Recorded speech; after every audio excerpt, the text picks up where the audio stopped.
जैसे हमने पिछले क्लास में क्या किया था, सीआरओ का कैलिब्रेशन किया, सीआरओ कैलिब्रेशन करना सीख लिया। उसके बाद आज हमें क्या करना है, एक एसी सप्लाई देकर के ट्रांसफार्मर से आउटपुट लेना है और उसके साइन वेव को देखना है और इसके वोल्टेज को फाइंड करना है। जैसे हमने ये ट्रांसफार्मर लिया है 12 वोल्ट का, कितने का, 12 वोल्ट का, ये स्टेप डाउन ट्रांसफार्मर है।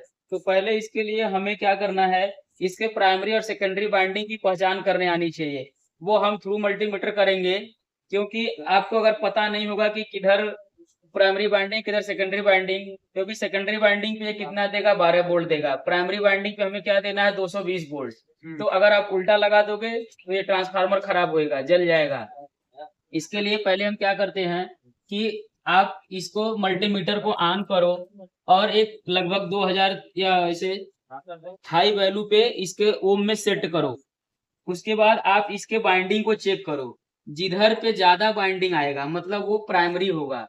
बाइंडिंग का बोले तो रेजिस्टेंस की वैल्यू जिधर ज्यादा आएगी उधर क्या होगा, प्राइमरी बाइंडिंग होगा। जिधर रेजिस्टेंस की वैल्यू कम आएगी वो क्या होगा, सेकेंडरी बाइंडिंग होगा।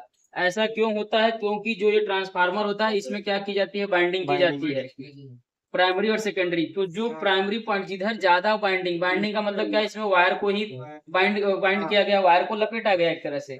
तो आप एक फार्मूला पढ़े, R equal to rho L upon A. जैसे जैसे अगर वायर की लेंथ बढ़ती जाती है तो रेजिस्टेंस की वैल्यू भी क्या होती है, बढ़ती है। वैसे ही प्राइमरी बाइंडिंग पे क्या है कि रजिस्टेंस, ये वायर की लंबाई ज्यादा है इधर, इसलिए वो प्राइमरी बाइंडिंग, इसलिए उधर रेजिस्टेंस की वैल्यू क्या होगी, ज्यादा होगी। और सेकेंडरी बाइंडिंग पे कम है तो उधर रेजिस्टेंस की वैल्यू क्या होगी, कम होगी। तो हम ये मल्टीमीटर से चेक कर लेंगे। इधर देखो, आप इसको लगाओ, इधर चेक करो कितना आ रहा है, 1 पॉइंट समथिंग ऐसे कुछ आ रहा है। ठीक है, अब आप इसी को दूसरे साइड पे भी चेक करो कितना आ रहा है, 0.0 तो कम आ रहा है। तो जिस साइड रेजिस्टेंस की वैल्यू कम आएगी वो क्या होगा, सेकेंडरी वाइंडिंग। इतना आया समझ में। अब हम अभी तक हमने पढ़ा था कि जब हमारे घरों में एसी सप्लाई आती है या जो एसी सप्लाई होता है वो क्या है, साइन वेव में होता है, 50 हर्ट्ज की फ्रिक्वेंसी होती है।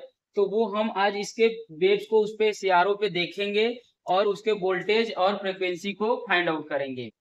ठीक है, तो अभी सीआरओ को जैसे वैसे छोड़ो, आप क्या करो, ये इसको पावर दो,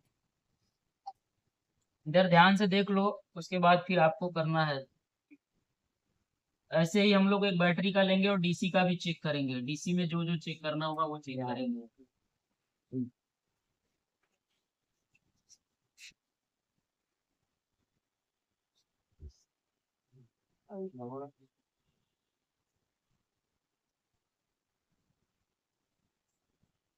ये लगा दिया। अब क्या करो, ये बीएनसी केबल लो, आप सीआरओ पे इसको कनेक्ट करो। कनेक्ट किया। अब इसका इधर से प्लस और माइनस का, जो ये ग्रीन वाला है उधर प्लस वायर, जो माइनस का है ब्लैक है उसे ब्लैक के साथ। अभी आप सप्लाई को ऑन करो, एक ही सप्लाई ऑन करो, सीआरओ को ऑन करो। सीआरओ ऑन हो गया। थोड़े 5-10 सेकंड के बाद इस पे एक साइन दिखेगा तो देखो दिखा, हाँ ठीक है। अभी हम क्या करते हैं, देखो ये प्लस वाले को प्लस के साथ, अच्छा एक चीज और पहले से आप कंफर्म कर लो कि ये आपका ट्रांसफार्मर आउटपुट दे कितना रहा है, तभी हम उधर चेक कर पाएंगे। तो अभी हमने बताया कि ये 12 वोल्ट का है, इसमें कोई लोड भी नहीं है, तो हम इसकी वैल्यू को देख लेते हैं।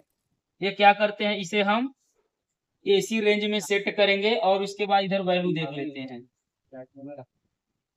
कितना दिखा रहा है, 14 वोल्ट 13 वोल्ट 13.8486 ऐसे आप 14 12 वोल्ट का विदाउट लोड है, थोड़ा 1-2% का तो इसमें चलता है, इतना है।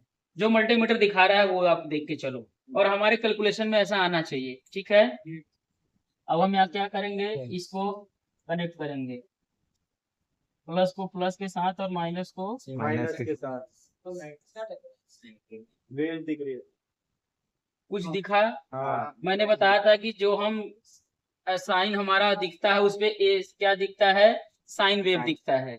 वो वेव्स क्या है, साइन वेव है। अब देखो ये बहुत तेजी से हिल डुल रहा है, थोड़ा बहुत स्पाइक्स आएंगे क्योंकि ये वायर हिलते रहते हैं, फैन वगैरह चलता है, फ्लक्चुएशन है। बट इसे हम थोड़ा सा भी होल्ड करने का प्रयास करते हैं।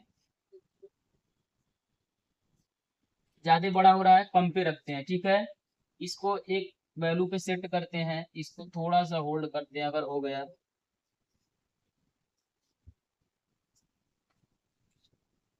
ठीक है, अब इससे ज्यादा नहीं होगा। अब हमें इसमें क्या देखना है, वोल्टेज को फाइंड करना है। तो मैंने आपको वोल्टेज फाइंड अभी दिखा, मैंने इधर सप्लाई लगाया, कनेक्शन किया, और उधर आपको साइन वेव दिख रहा है। अभी तक हम पढ़ते थे कि उसका साइन वेव, एसी सप्लाई का साइन वेव होता है। अभी देखा इधर, मैंने कुछ नहीं किया, बस कनेक्शन किया, साइन वेव दिखा आपको, दिखा। अब क्या करते हैं, पेन दो, चलो है इधर देखो। अब आपको पहले क्या फाइंड आउट करना है, इसका वोल्टेज। वोल्टेज फाइंड करना है। वोल्टेज फाइंड करने के लिए हम क्या करते हैं, इधर ध्यान से देखो। हमने बताया था कि अभी हमें इसमें पीक टू पीक वोल्ट देखेंगे, और जो हमारा इस मल्टीमीटर में वैल्यू आता है वो आरएमएस वैल्यू आता है। तो हमें आरएमएस वैल्यू भी निकालने आना चाहिए। तो अभी हम उसमें पीक टू पीक देखेंगे। तो देखो, ये साइन वेव यहाँ से लेके यहाँ तक कितने खानों में बन रहा है पूरा टोटल, या कितने डिविजन्स में है। तो कितने डिवीजन में है, 4 डिवीजन में है। 1 2 3 4 डिवीजन है। तो हम यहाँ पे वोल्टेज निकालने के लिए क्या करेंगे, डिवीजन इंटू वोल्ट पर डिवीजन, किसमें, वर्टिकल में, वोल्ट पर डिवीजन। वोल्ट पर डिवीजन कितने पे है, ध्यान से देखो उसमें, 4 इंटू वो है 10 पे, कितने पे है, ये नीचे की तरफ है, 10 पे है, 10 है। तो ये कितना हो गया, 40। पीक टू पीक कितना दिखा रहा है, 40। पीक टू पीक इसमें अभी 40 वोल्ट आ रहा है। लेकिन अगर हम भी पीक निकालेंगे तो उसके लिए क्या करते हैं, जो पीक टू पीक वोल्टेज है उसका आधा कर देते हैं। तो 40 का आधा कर देंगे, कितना आएगा, 20। ये 20 हो गया। मतलब इसके जो आधे पार्ट है 20, इसके आधे पार्ट जो है 20, टोटल 40। बट जो हम वैल्यू देखते हैं, जैसे मैंने इसमें जो वैल्यू देखा वो VRMS वैल्यू होता है। तो VRMS वैल्यू के लिए क्या करते हैं, we peak upon √2। We peak का मतलब कितना है, 20/√2। तो √2 की वैल्यू कितनी है, √2 का वैल्यू होता है 1.414। अब आप 20/1.414 में डिवाइड करो, डिवाइड करके आंसर दो। आप डिवाइड करो 20/1.4,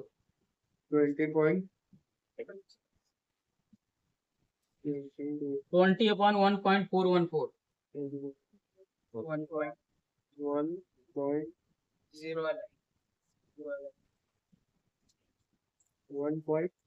414, 20/1.414 का कितना आया, 14.14, मतलब 14.14 ऐसे आ रहा है। हमने जब शुरू में इसे आउटपुट चेक किया था तो कितना आ रहा था, 13.89 या 14.01 ऐसे आ रहा था। तो मैंने क्या बताया था शुरू में कि आपको जो इधर साइन वेव दिखता है, जितना हमें आउटपुट इधर दिखता है वो आउटपुट हमारा इस पे आता है जब हम कैलकुलेशन करते हैं, मैंने पहले बताया था। तो वो आया वैल्यू इधर, ठीक है। अभी हम इसकी फ्रीक्वेंसी, क्योंकि जो एसी सप्लाई होती है उसकी फ्रीक्वेंसी हमें फिक्स मिलती है, कितनी, 50 हर्ट्ज। तो इसका अभी हम फ्रीक्वेंसी को भी कैलकुलेट कर लेते हैं। फ्रीक्वेंसी कैलकुलेशन के लिए क्या करते हैं, फार्मूला पता है आपको, अभी मैं दिखा देता हूँ। पहले हमें टाइम पता होना चाहिए। टाइम के लिए हम क्या करते हैं, एक साइकिल कहाँ तक कंप्लीट होता है वो वैल्यू इनटू टाइम पर डिवीजन। तो एक साइकिल कहाँ तक कंप्लीट हो रहा है, यहाँ से ध्यान से देखो। इसको थोड़ा सा अगर आपको नहीं दिखता है तो इसको क्या करो, एक कॉर्नर पे बनाओ। अब देखो